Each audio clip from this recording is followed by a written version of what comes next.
TNT ने NEET के students की हक की आवाज जोर शोर से उठाई। उसका असर ये हुआ कि कल कोर्ट में एनटीए ने ग्रेस मार्क्स वाली गलती सुधार ली है।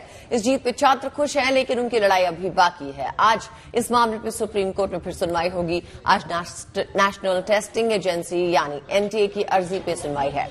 इस अर्जी में मांग की गई है कि देश के अलग अलग हाई कोर्ट्स में चल रहे केस की सुनवाई सुप्रीम कोर्ट में एक जगह की जाए। इस बीच कल सुप्रीम कोर्ट में 3 याचिकाओं पर सुनवाई के दौरान एनटीए ने ग्रेस मार्क्स को लेकर यू टर्न ले लिया। जिन 1563 अभ्यर्थियों को ग्रेस मार्क्स दिए गए थे उसे रद्द कर दिया गया। इन अभ्यर्थियों को 23 जून को दोबारा परीक्षा देने का विकल्प दिया गया है। नीट घोटाले की जांच करो। नीट एग्जाम को लेकर एनटीए यानी नेशनल टेस्टिंग एजेंसी सवालों के घेरे में है। हालांकि ग्रेस मार्क्स रद्द करके 1563 स्टूडेंट के री एग्जाम लेने का एनटीए ने फैसला किया है। नीट रिजल्ट के बाद सुप्रीम कोर्ट में दाखिल याचिकाओं पर सुनवाई के दौरान एनटीए ने इसकी जानकारी दी, लेकिन एनटीए का ये फैसला स्टूडेंट्स को रास नहीं आ रहा। बच्चे अरेस्ट हुए हैं तो इसके लिए तो इन्वेस्टिगेशन होनी चाहिए थी, सीबीआई को आना चाहिए था। क्यों नहीं आई सीबीआई? क्यों ऐसा हो रहा है कि उनको हटा दिया है? ये तो जानबूझ के किया गया है, जिससे कि जो इन्होंने स्कैम किया है वो पकड़ा ना जाए। दिल्ली से लेकर लखनऊ समेत देश के अलग अलग हिस्सों में नीट एग्जाम में शामिल हुए छात्र एनटीए पर मनमाने तरीके से सभी फैसले लेने का आरोप लगा रहे हैं। वो उसके मंशा पर सवाल उठा रहे हैं। उनके मुताबिक सिर्फ 1563 स्टूडेंट्स के री एग्जाम से कट ऑफ में ज्यादा कोई फर्क पड़ने वाला नहीं है, इसलिए सभी के लिए परीक्षा दोबारा होनी चाहिए। 15,063 बच्चों को ग्रेस मार्क दिया गया, मैं तो ये कहती हूँ।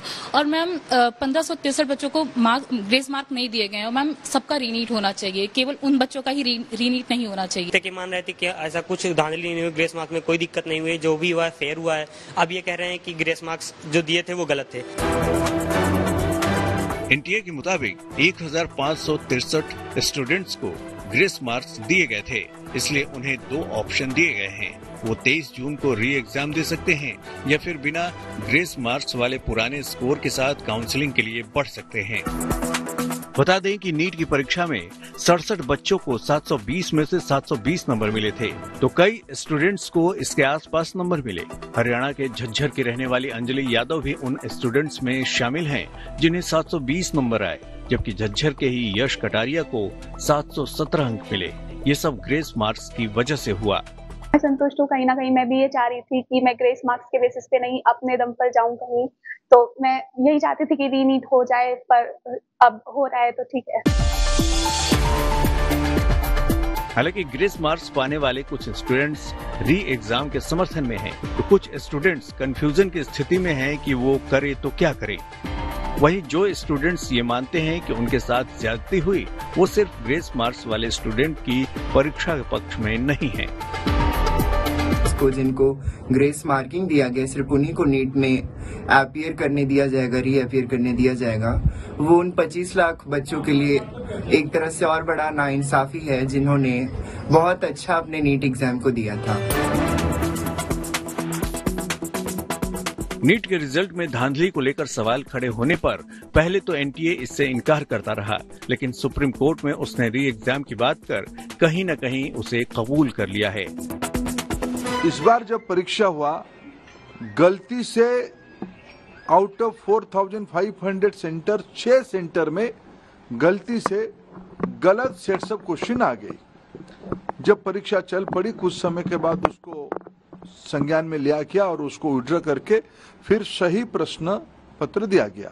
आज ऑनरेबल सुप्रीम कोर्ट ने स्पष्ट किया है, उन 1563 स्टूडेंट्स को री एग्जामिनेशन का अपॉर्चुनिटी दिया जाएगा।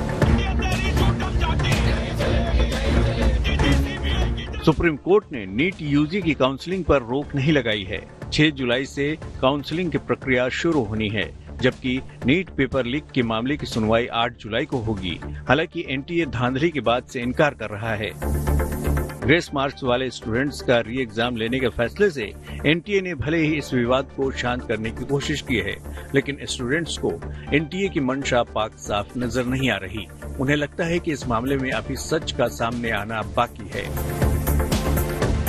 रांची से सत्यजीत कुमार, लखनऊ से शिल्पी सेन, दिल्ली से मनीष चौरसिया और मिलन शर्मा के साथ bureau report, good news today.